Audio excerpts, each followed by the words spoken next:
I'm Kurumi Mori in Tokyo. It's not just the U.S. with an election coming up. The Southeast Asian nation of Myanmar, formerly known as Burma, goes to the polls on November 8th as it continues its democratic journey after 5 decades of military rule.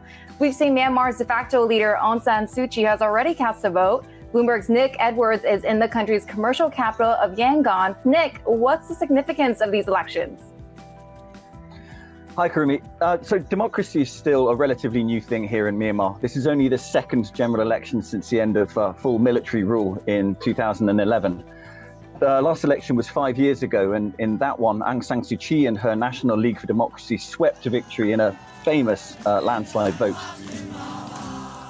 And it's widely expected that the NLD will win again by a considerable margin over the military-backed Union Solidarity and Development Party, the USDP. After decades of rule by the generals, people here have enthusiastically embraced their right to express themselves at the ballot box. So on November the 8th, we're going to see over 90 political parties vying to get the support of around 37 million eligible voters, including 5 million first-time voters. It's a very young population here. And are there any concerns on the ground about how free and fair this election will be? Earlier this week, the UN Human Rights Office said it had, quote, serious concerns about the situation, and it pointed to several things that it was worried about. There was an announcement to cancel voting in certain conflict areas because of these conflict zones.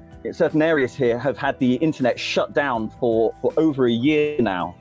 That's part of the government's counterinsurgency strategy, it claims. However, the UN Human Rights Office says that this severely limits the ability of people to access key information on things like coronavirus or polling procedures. One other point that's certainly been an ugly feature of the campaign is the prevalence of hate speech and misinformation on social media. Here in Myanmar, Facebook is the internet, and it's the primary source of news for 2 out of 5 Myanmar users, so it is hugely influential. In its defense, Facebook says that it has expanded its hate speech policy and it's banning harmful content that might undermine confidence in the polls. So it is say that it's stepping up to this challenge, but they can't catch everything, and who knows how much stuff is slipping through the net.